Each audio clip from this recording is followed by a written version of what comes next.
Hope you guys had a great weekend. This is basically my last week in New York. I'll be leaving for Florida. Those that don't know, I'm a travel nurse.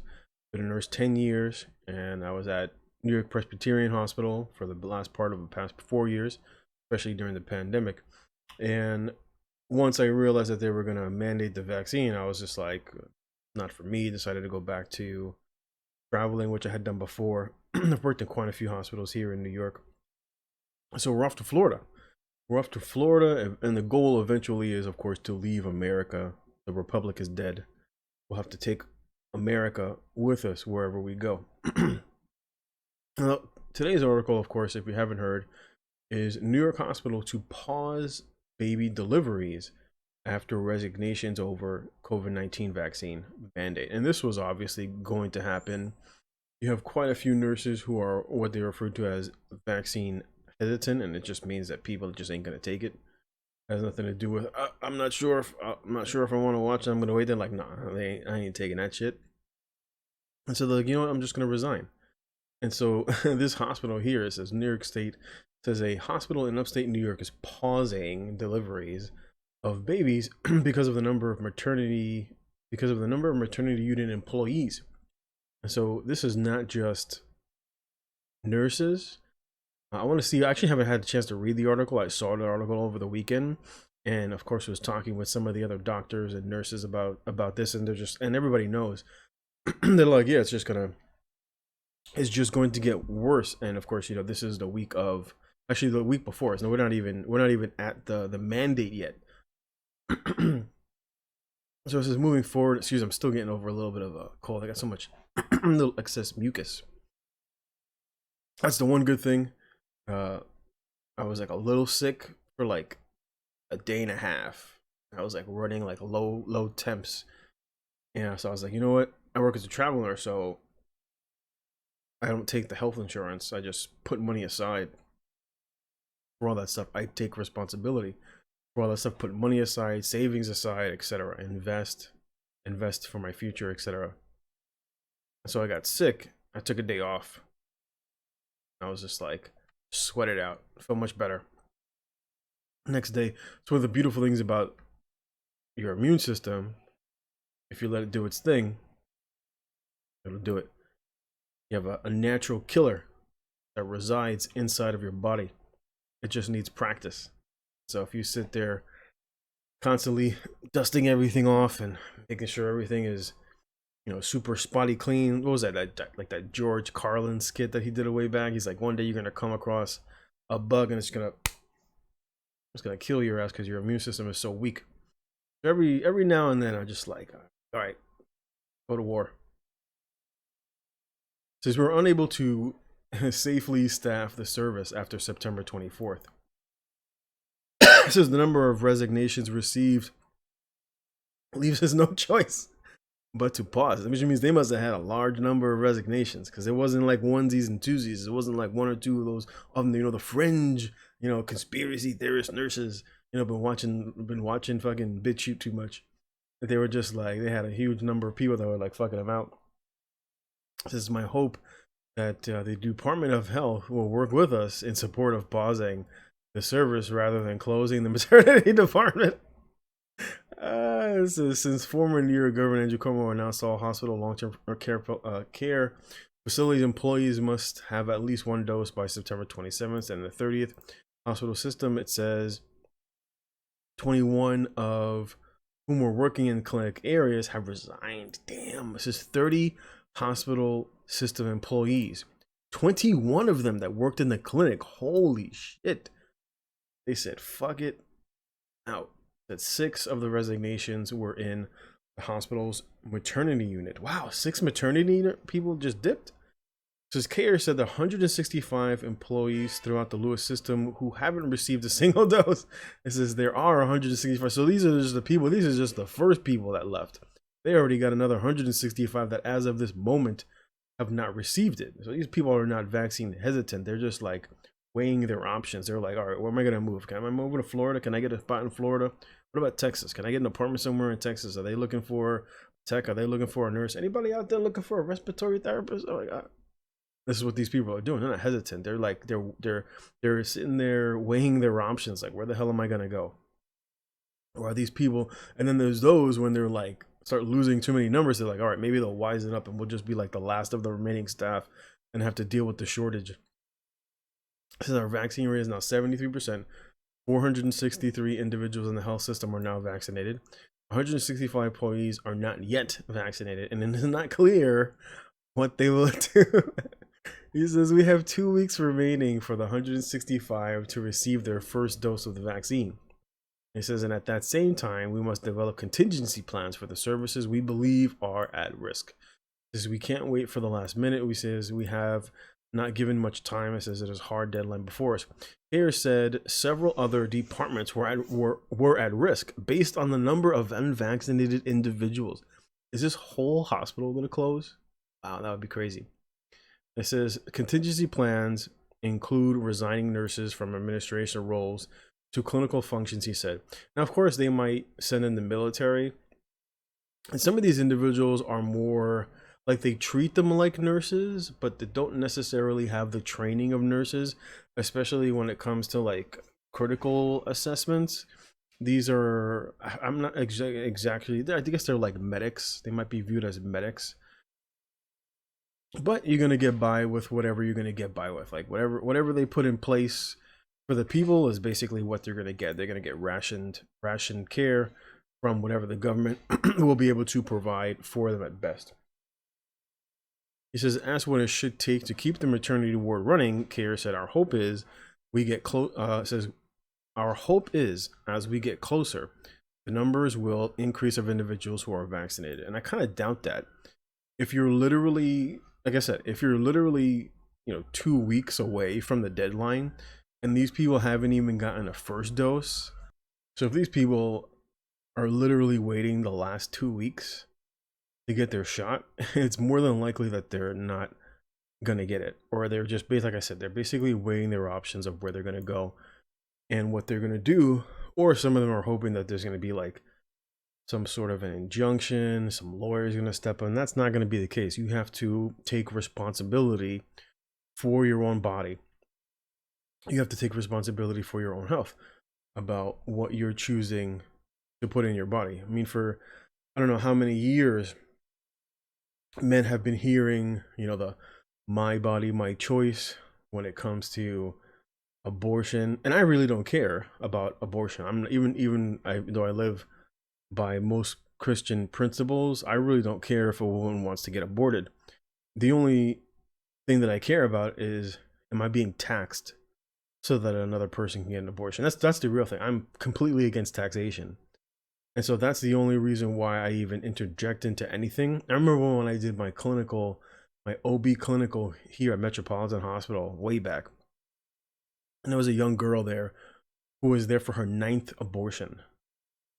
And of course, they get the social workers involved. They're like, you can't keep using this as a form of birth control. They try introducing them to birth control, and they just like don't want to be responsible. Now, they would be responsible if they were financially responsible. That's the problem. You see the same thing with alcoholism, drug abuse, people who don't take their medications. I don't give a fuck if you take care of yourself or not, until it costs me my money. Until I'm working and I'm laboring, and the government is taking away my labor to give to some person who doesn't want to take care of themselves. That's my pet peeve. At the end of the day, I'm against theft, and taxation is theft because it represents parts of your life that you will never get back. You are out there laboring away, and you are utilizing your life force, your life energy to be productive, and the government is robbing you of your life, literally robbing you of your life force. And so that's really what I am against. And of course, but in any way, moving on with the article, it goes on to say, it says if we can pause services, if we can pause the services and now focus on recruiting nurses who are vaccinated. And so how are you going to recruit nurses who are vaccinated when you have a huge number of nurses, especially travel nurses? You're going to be paying a lot of extra money for these nurses because other hospitals are going to be vying for these same resources, and nurses, especially in critical care, are a resource. And so you're going to be paying, hundreds and hundreds of dollars every day to have one of these nurses. When you look on Indeed right now, and typical travel nurse is around 5,000 a week. For especially if it's a critical care nurse, you're looking at 5-6,000 a week, in terms of, and that's just what the nurse is getting. That's the agency. That's not even including what the agency is getting paid. And so this is week after week. And so they're not going to get these nurses to, stop going to the highest bidder. They're going to get these individuals, they're going to have to pay. And then eventually what's going to happen is the hospitals are going to run low on money. And then you're going to get rationed care. That's just the reality of what's going to happen. You're going to have these nurses that should maybe have 4 patients or 5 patients, and they're going to have 7 patients or 8 patients. And the quality of the care is going to be, rationed away. And of course, it will lead to poorer outcomes. It says the mandate ensures that we will have a healthy workforce, and that we're not responsible for transmission in our clinical facilities. And then, like I've said, this is a lie, right? This is the narrative that keeps getting pushed, that individuals who are vaccinated cannot spread the disease, and this is clinically false information. This individual is the CEO of this hospital, Lewis County. He is clearly misleading the facts, because even Dr. Fauci has said, which is the whole reason, even Joe Biden, we're going to protect you from the unvaccinated. Well, I thought that's what the vaccine did, right? So it makes absolutely no sense. But this is the sort of narrative they'll sprinkle when they can use this false propaganda. They use it, and then once it gets proven as this false or in a scenario, then they'll just be like, well, yeah, we have all these breakthrough cases, etc. And so they talk out of both sides of their mouth. And it says the COVID-19 positivity trend line over the last 2 weeks is moving in the wrong direction. And it's like, how are we moving in the wrong direction if the country has such a high vaccination rate, right? I mean, New York has a fairly good, I think it's like 60% of the whole population is vaccinated, and like 78% of like the 60 and older crowd are vaccinated. So how are you moving in the wrong direction? You've got what, like 50% in America overall, at least, that's had 2 doses, I believe.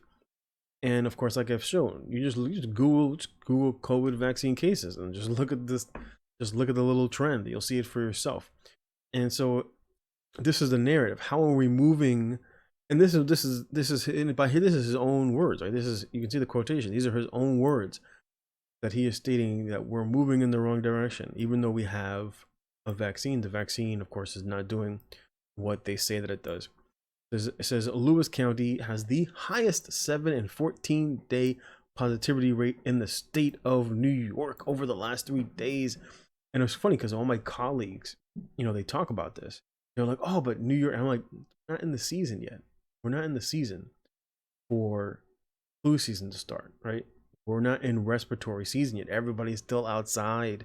The sun is still out there, right? Killing all these bacteria and viruses that are exposed. But once it gets cold and people start sheltering in their homes, that's when you'll see the cases start to spring up, especially in places like New York, where you have a huge Black and Hispanic population that primarily live in apartment buildings, in very close quarters, in apartments with 100 people, 150, 200 people, these project buildings with like 300 family members, grandma, single moms, etc., with their 2 or 3 kids, etc. And that's where you're going to see how great this vaccine is in New York.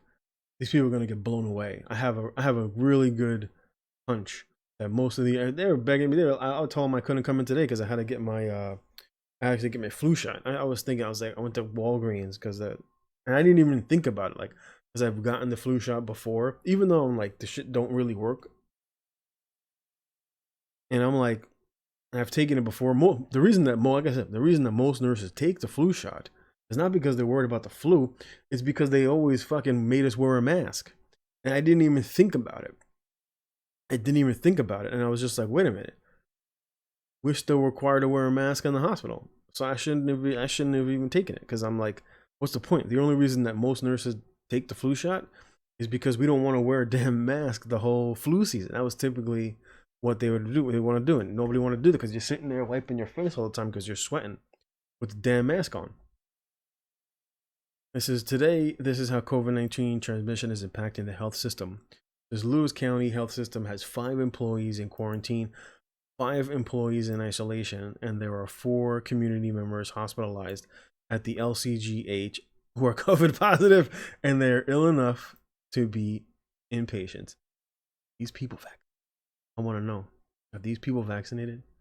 They didn't say. I wish they would have. New York State Department of Health issues an order on August 16th mandating the vaccination of healthcare workers, including staff at nursing homes, adult cares, and other congregate care settings. So what's going to happen? What's going to happen if New York looks like Israel, right? Israel has a younger population, and so they have a higher positivity rate, and even though they do have a higher hospitalization rate, high infection rate, higher mortality that's going on, there's more people that are dying, but what's keeping them from looking so badly is that they have a very low median age. They have a lot of young people, and so that's why you don't see the sort of infections that you do, which is why they're able to manage. But in America has a much higher median age, and on top of that, you have much higher obesity rate in America, especially here in New York with a much higher poverty rate. So this is going to be the real test of the infrastructure here in New York and how these nurses will fare. Again, during the first wave, a lot of people disappear. Now, most people will probably not be as fearful as the first time, unless the government starts fear mongering about, the reason why this is going on in New York is because of all the unvaccinated. Then people will become fearful. Then you will stress the system to the point of collapse, and the result will be that people will die. And this is basically where New York is at. It's why I'm thankful that I'm leaving. I'm currently throwing a whole bunch of stuff away, whatever I can keep, which is probably just going to be like my 2 computers and maybe some clothing, like literally, and my shoes, my wide array of shoes. Everything else I'm going to just get rid of. My, all my stuff here, my mic and everything, my setup. This was my setup for doing videos and gaming, etc. I'm going to take all this with me. But that's it. Like most of the stuff that I have here, I was just like, just stuff. I always lived light. I live light. I've always lived below my means. And so when it was time to pick up and leave, I was like, I ain't got shit to take. I ain't really got nothing to take. I can take everything I have in, like, with my 2 hands. Literally, I can put my hands around my 2 computers and a bag of my clothes. That's all I need.